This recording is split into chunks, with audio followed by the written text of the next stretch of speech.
So good morning, everybody. Good morning.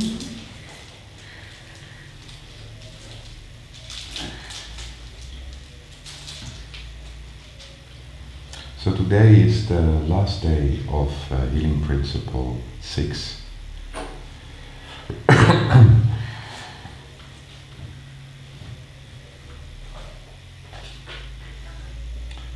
And we went through quite a lot of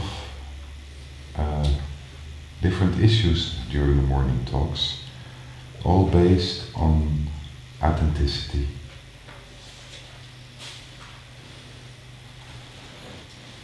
Honesty,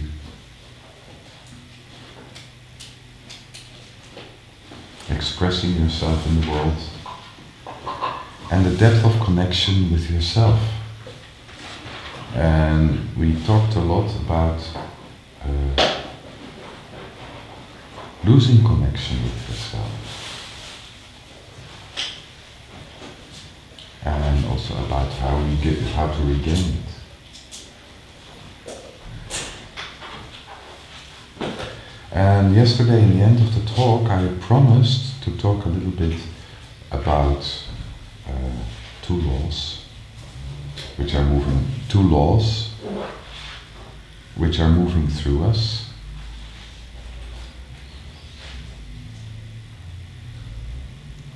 And that's the law of determination and the law of free will.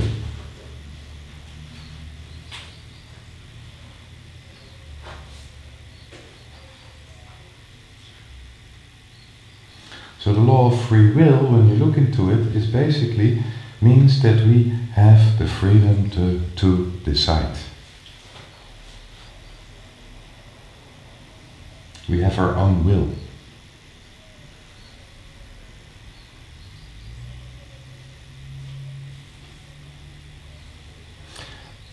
And this is a gift. To have our own will as a gift, when you look into it, that means that we can also make decisions which are destructive or are not going according the general need of the universe. We can make decisions which bringing ourselves and bring us generally into difficult situations.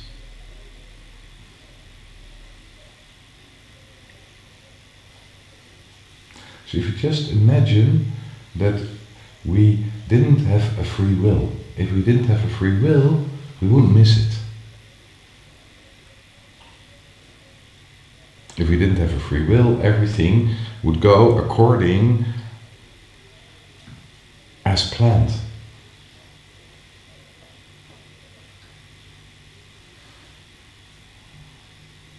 Things are just as they are.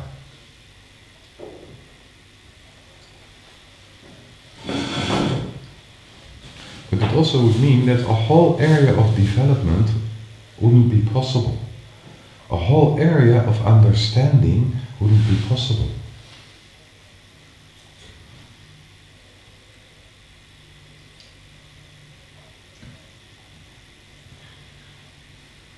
So the other side of free will, it means also that there is a kind of freedom, but a side of the freedom which goes always together in my eyes, there is a responsibility. A responsibility in the choices you make, in how you use your will.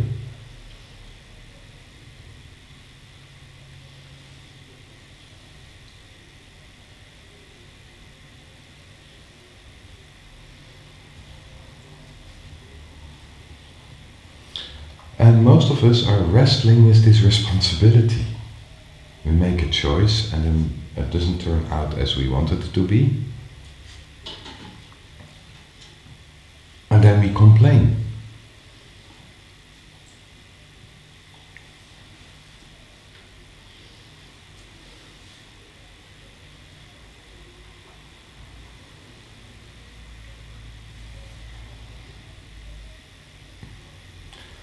Or to say it in a different way, if you look at it from some religious perspectives, is that we want our free will and make our own decisions, but at the same time we want God to take care of us.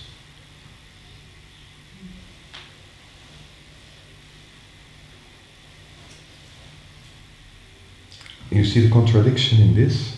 Yeah. Can you say it again? We want to make our own decisions, we want our freedom, we want a free will. That means that we structure our own lives in a way. It's limited, I come to that later, to structure our own lives in a way. And at the same time, we want God to take care of us.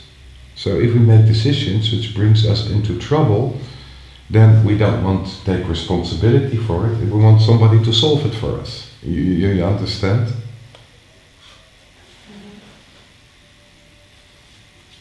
There is a contradiction in that.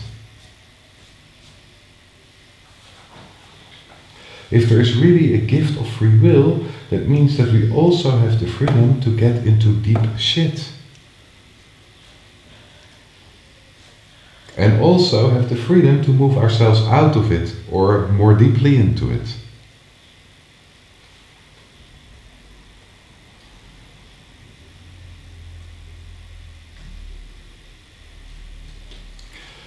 And I try to say it in a very simple way, and in a way it is very simple. That means that, you know, if we expect from a divine power to interfere, then if the divine power is interfering, it's always in collision with free will. What do you mean? Let me give an example. So, say there is a country. And in this country there is a dictator which is real cruel to people. And then we want God to intervene and to get this dictator out of the way. Let him drop that. The reality which is created with this dictator is based on free will. You understand? On decisions the people took, because otherwise he wouldn't be there, the decision this dictator is taking on how we move as people. And so that means that this whole country is in deep shit. So it's the responsibility of the country to move themselves in a different situation. You understand? Yeah. So if we would ask from God to interfere, that means that God would kind of, you know, his decision would come in collision with the free will of the dictator, and maybe some people. That means there is a loss of free will. You cannot decide for yourself anymore. You're not standing on your own legs anymore. You understand what I bring forward? Yeah, but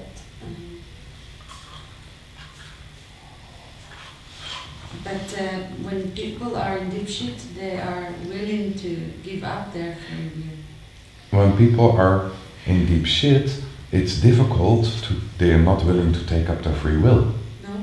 No. If you're in deep shit and you're willing to take up your freedom, to give up your free will, you say it is what it is. They have a will. They want it to be different. What they're very ready to give up is the responsibility which comes together with the free will. You understand? There's a difference there. You recognize what I'm talking about? Yeah.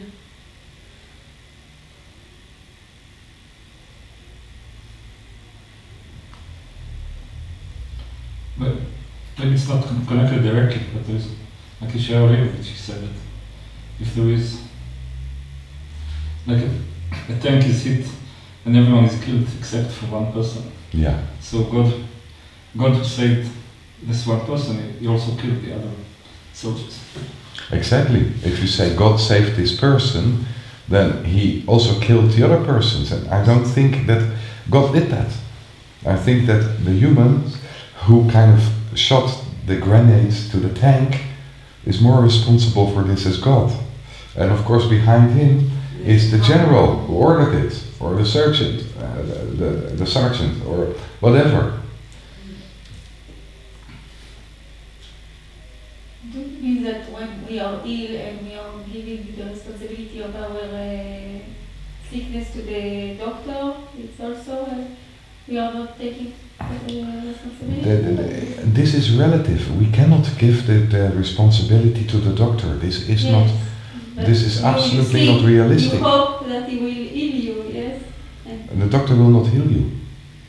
There is no doctor who will heal you. No homeopath either.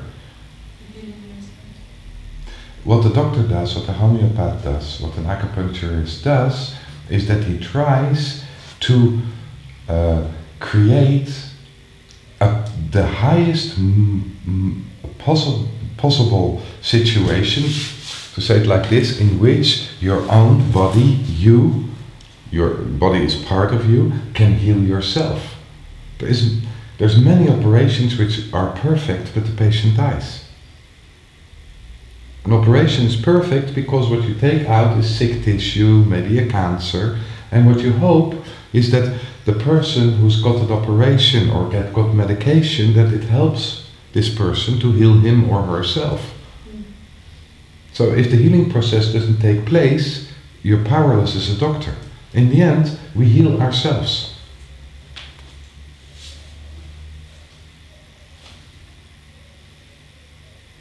So what the doctor does is he gives medication which takes away symptoms, I mean. So most of the symptoms which are taken away are symptoms which are we really suffering under. So there is a relief of the suffering. So when there is less pain, pain is demanding a lot of energy, a lot of vitality. Pain is making very tired. So if there is less pain, there's more vitality there to heal, or more vitality there to invest in the healing process. If you don't invest this in the healing process, then the chance that you get better when there is a relief of pain is not so big. We all know this, you know, you can have a broken leg as an example, or a hernia, that's a better example, and you take painkillers, you don't feel your hernia anymore, and then you're going to help your brother to kind of move house. This will not be good for the hernia. When you don't feel the hernia anymore, there's less pressure on the spine, so the spine can recover and can heal itself. It's just one example, a simple example, but you kind of can look at a lot of those different interventions doctors do, and what you see, it comes to creating a situation in which the chance that the body will heal itself is the biggest.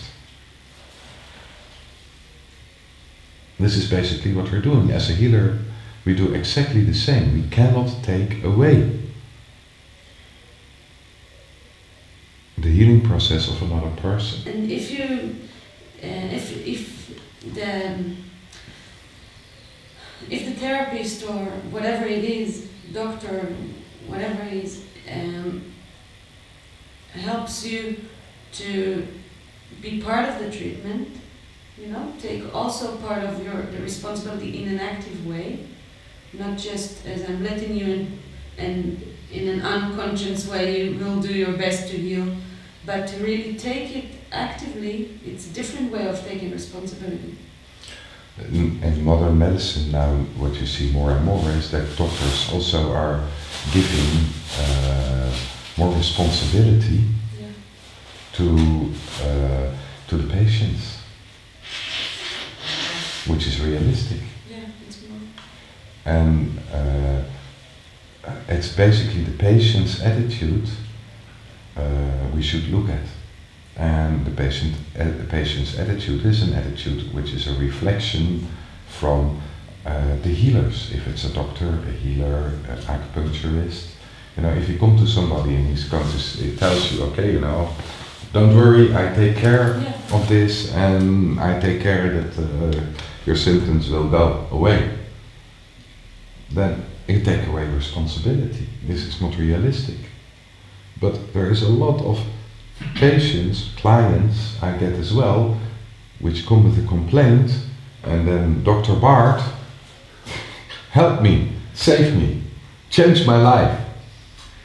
The change of life, you know, the help, the healing which is needed, is always reflecting back to a certain attitude in a person.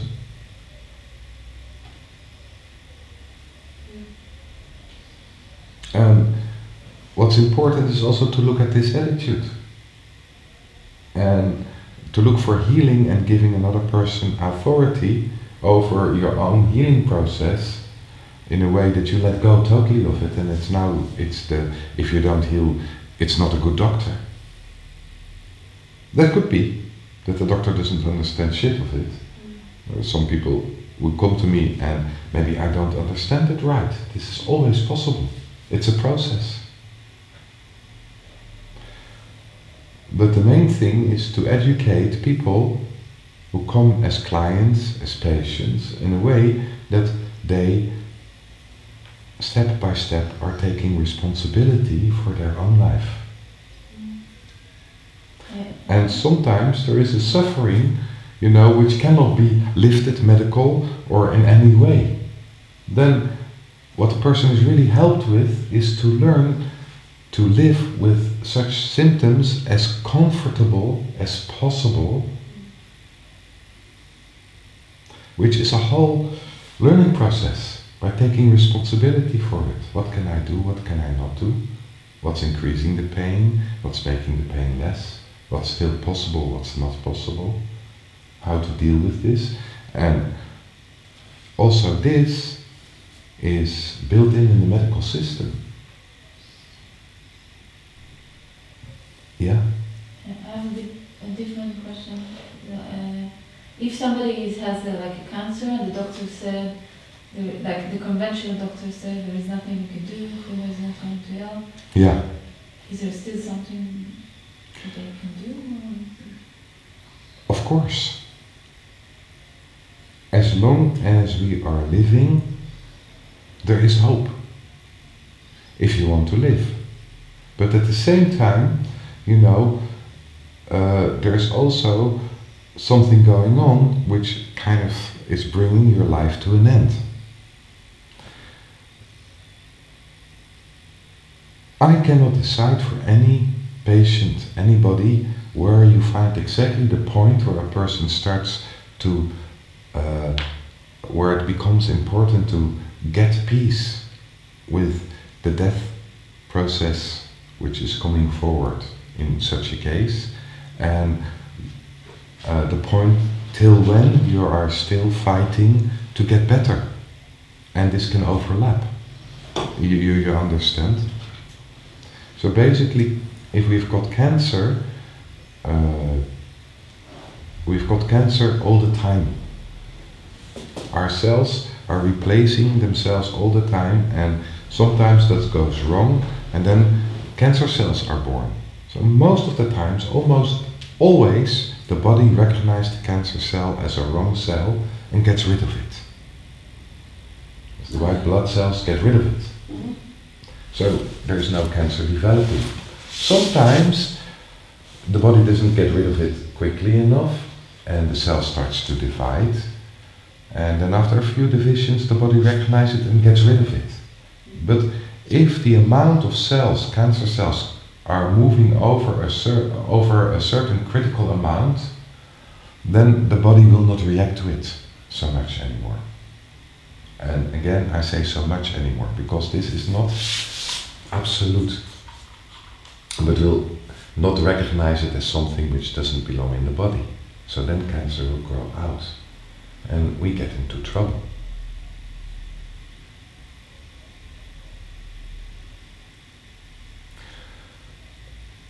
Most cancer treatments, also medical cancer treatments, are based on the idea, if you get as much of the cancer out as possible and you bring the body to a situation where it starts to react on the cancer cells, this can be chemotherapy, radiation, guided meditation, homeopathics. It's all to make the body in different ways to react. There is something wrong, heal yourself.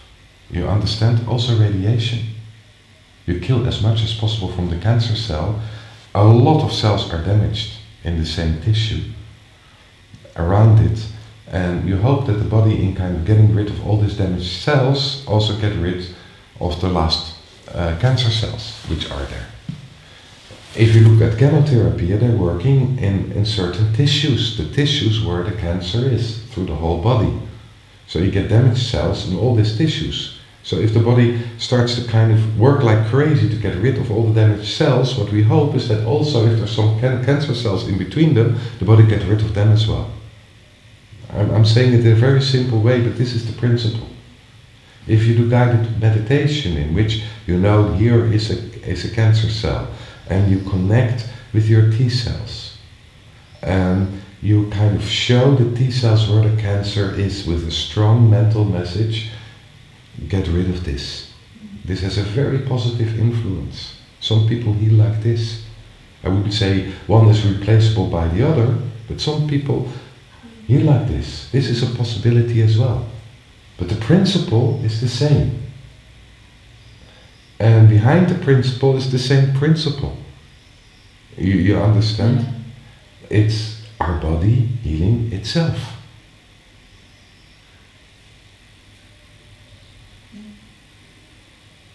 If we've got appendicitis and it's very bad, so the appendix has to get out, there's no time to heal yourself. There is no time to heal yourself. You know, you could die of this, especially when it bursts. You get acute inflammation in the stomach, and so something needs to be done. So what the doctor does is clean it out, get the infection out, give antibiotics to stop the bacteria, and hope that the body will heal from this shock. So what the doctor does is basically hiding the possibilities for the body to heal itself by getting out as much from the infection as possible. You understand? What homeopathics does is kind of, you know, trying to heighten the resistance system, to activate the resistance system, work like hell to get rid of this. It's a different angle, but in the end, our resistance system has to do it. In this case. And I don't want to go too deeply into illnesses, because you also have autoimmune illnesses in which the body, the resistance system, is fighting the body itself. So this is a wrong reaction. You understand? And that means that the body is not recognizing some proteins as being part of the body. It sees it as being the enemy. So what are the trigger points for this is not totally clear. We know a lot about it, but not 100% yet. Still don't know. Yeah. So basically in this case what you want to do is that the body stops fighting itself. In one case you want the body to fight harder against an infection. On the other side you want the body to kind of calm down. Also with allergies. With allergies it's the same. Slightly different if you look at it medically and biochemically, but it's the same principle. So you can bring it back to a few principles.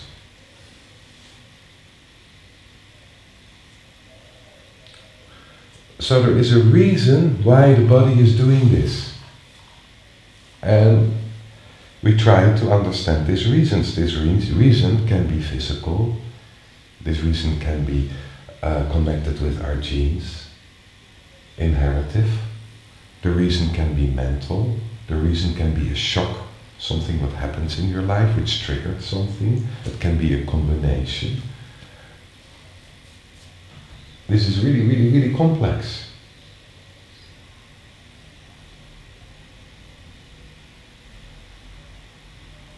So, right now, alternative medicine and normal medicine are looking more deeply into the reasons.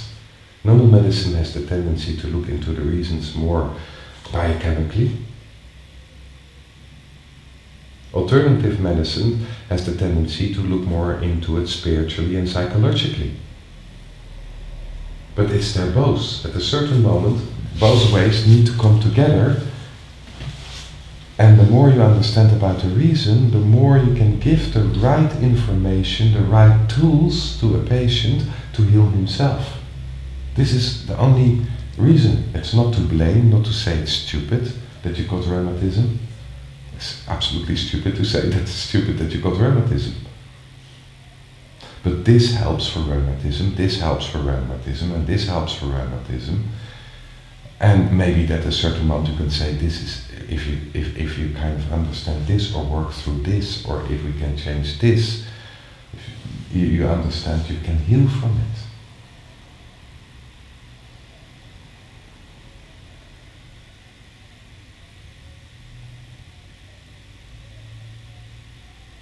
And in this way, all the different schools are learning about the interaction between our spirit, our mind, and our body.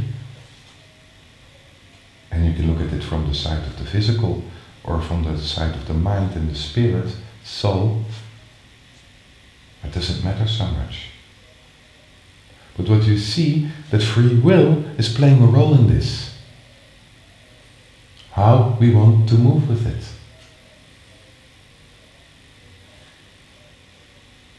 So the free will is maybe not in the fact that you get rheumatism.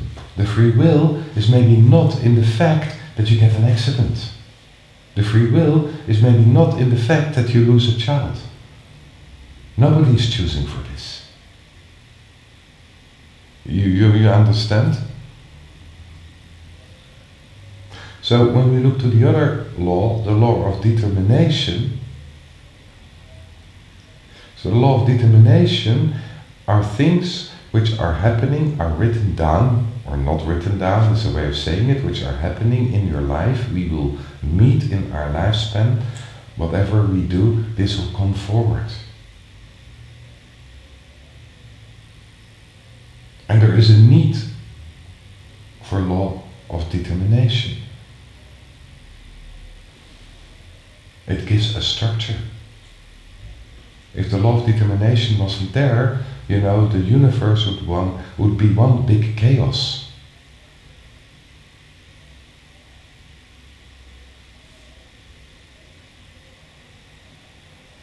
So that means if you look according to the law of determination, there is a certain direction in development which is set out.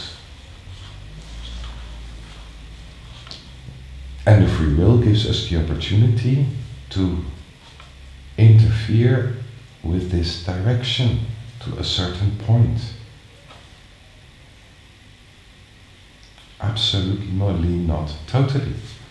This direction in the end is the strongest, as I believe. I'm not saying this is the truth, but this direction in the end is the strongest. This is like a river, and we are a canoe on the river, and from our free will we can kind of, you know, move a little bit more to the left and a little bit more to the right, move upstream, but at a certain moment the river will take over, you understand? And will bring us exactly where we need to be.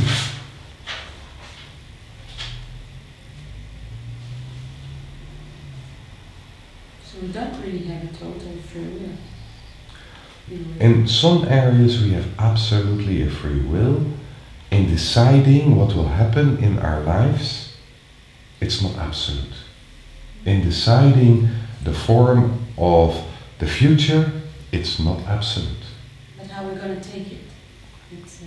It's often how we take it. We think, a little bit that if we do everything right, no harm will come to us. If we take the right decision, the future will be the land of milk and honey. You understand?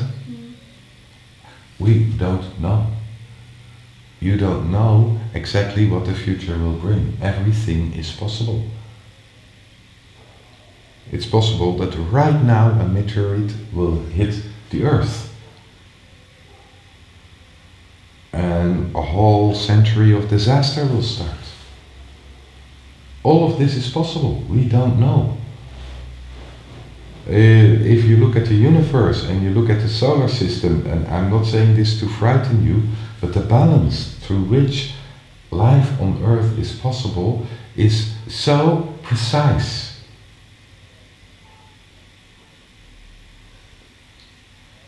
It's a miracle. We are hanging inside the sun, basically, with our planet.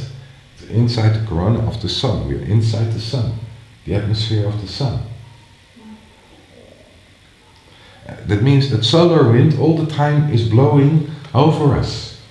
If the solar wind was not bent by the electromagnetic field of the planet, our atmosphere would be gone in a couple of 100 years. No more atmosphere, everything gone. No more life. This happened to Mars, this happened to Venus. So the miracle that there is an electromagnetic field is connected also with the core of the planet, which is iron and which is melted, and the whole movement in the lava, which is reflected in weather movements, in movements of air. It's all kind of working together in a very, very beautiful balance, which is not totally understood yet. And it's a strong balance. At the same time that it's very vulnerable. Strength and vulnerability, that seems to come together a lot. You understand? So there are some things we shouldn't piss with. Don't piss with the electromagnetic field of the planet. You understand? Not unless you totally understand it. But who does it? There is possibilities to kind of, to start to play with this. But if you play with this, like energetically, there is a lot of different ways to influence electromagnetic fields. We don't have the power right now, but we're growing towards it.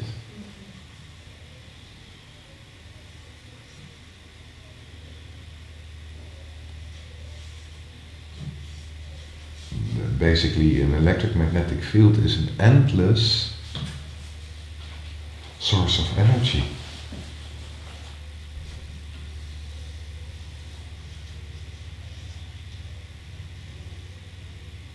So we have to be careful when we understand this, how we come to use this source.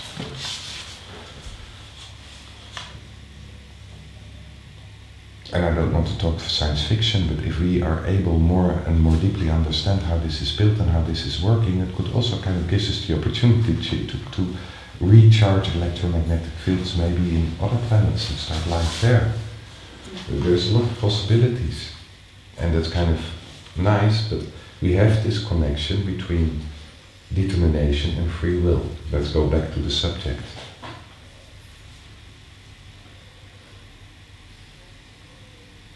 So there are certain things we will meet in our lives. They're written down.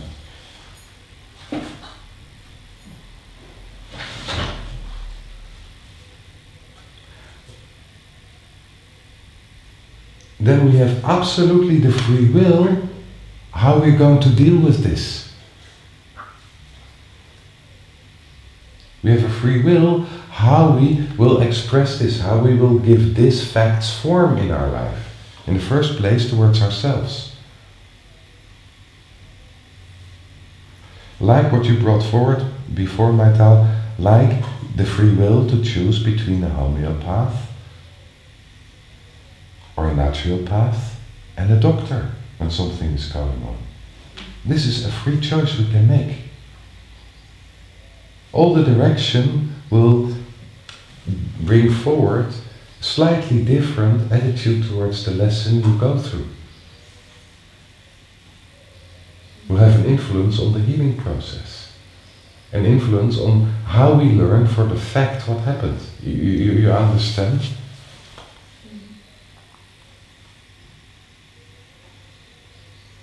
And again, where there is a free will, there is a responsibility.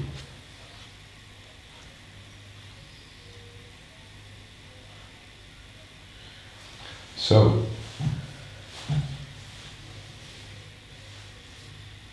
most of our free will is there in how we give form to our lives and give form to ourselves, not so much the facts which are happening in your life.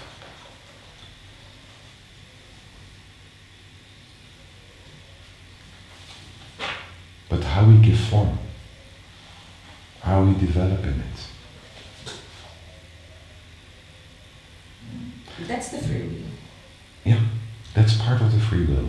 The situation, how we live as humanity on this planet right now, with all its cruelty, all its beauty, all its unconditional love. Everything which is there is based on our free will. We cannot ask a higher power to interfere with this without interfering with the free will.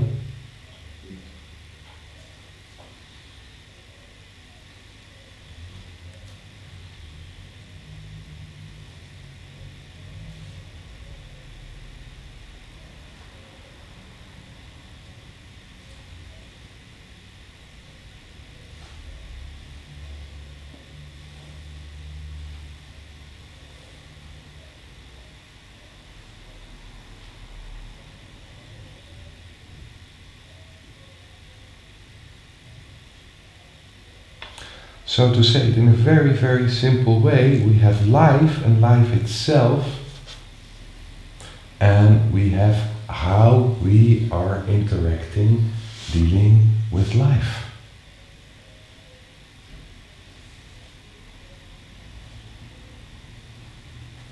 What we do with the gift of life, with our lives. How we live our lives.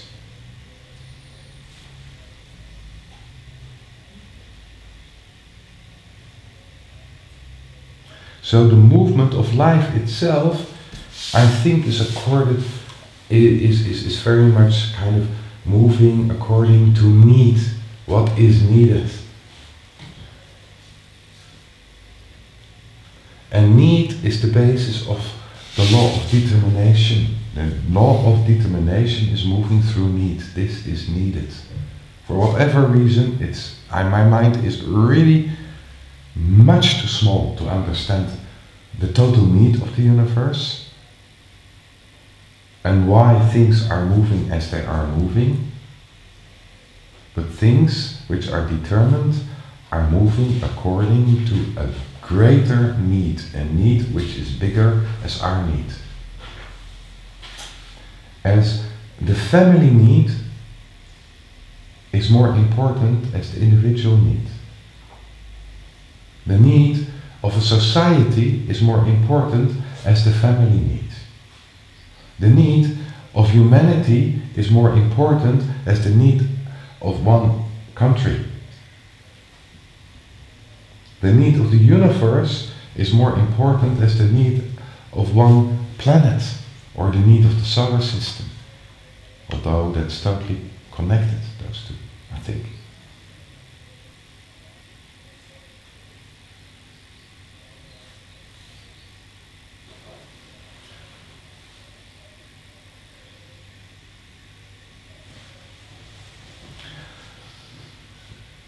So the law of determination is moving through need. What needs to happen, the direction we need to take.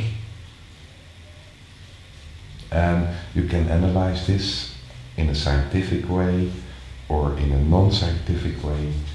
At the end, if you analyze it, you come to the same things. This is how the ingredients, how this need is built. Why things are happening. And often this has to do with balance.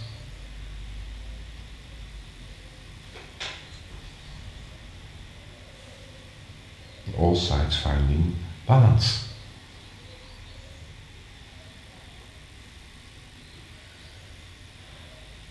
So that means if we create a lot of disharmony from our free will, there will be a need to rebalance this. This will start a rebalancing movement.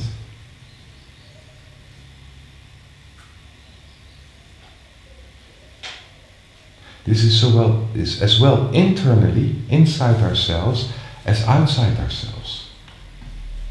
You understand?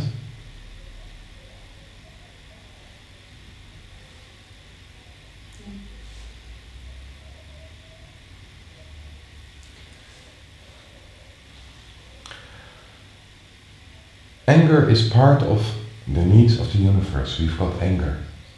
It's part of how we are built. So say that we repress anger. Anger is not allowed.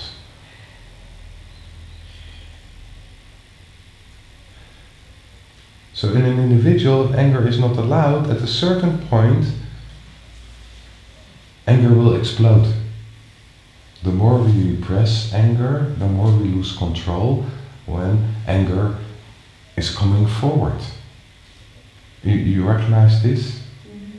The more anger is allowed, the more you have control on the form you give to your anger. But if anger is not allowed, the first thing is you don't take responsibility, so it's always because of. And then it becomes much more threatening when anger is coming forward, so the way you express anger is much more destructive.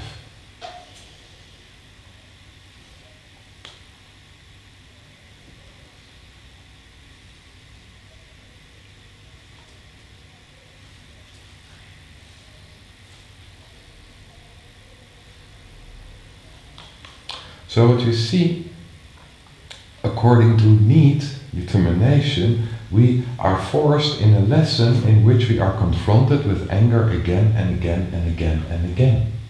We have no choice. Even if we choose to live in the least angry land, country on this planet, or maybe live alone on Mars, still anger will be triggered. There is no escape. You understand what I bring forward? It's part of ourselves, and because it's part of ourselves, there is a need to find a way to integrate this.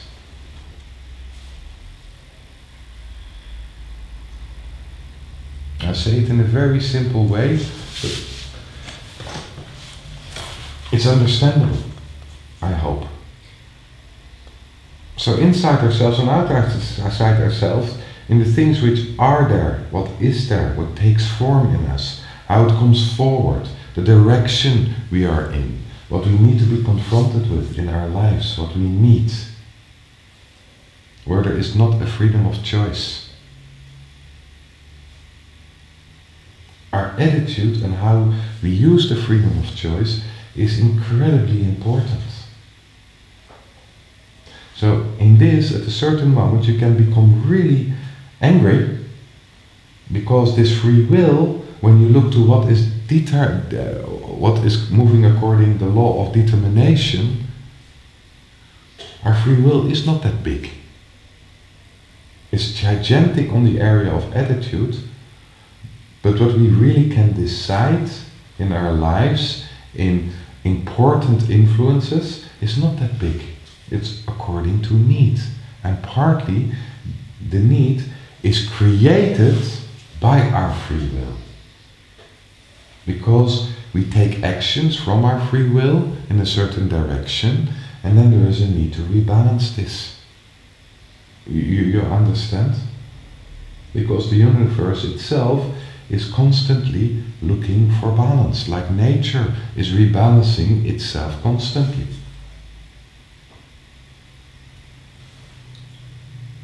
And through this, moving through an imbalance and rebalancing, moving maybe to the other side, Imbalance, rebalancing, this movement, what you see, a refinement is coming forward, evolution is coming forward. There is too many flies. The flies are eating all the crop. So there will be a bird who maybe will eat crop first, who will learn to eat the flies. That's a rebalancing. You understand? This is evolution.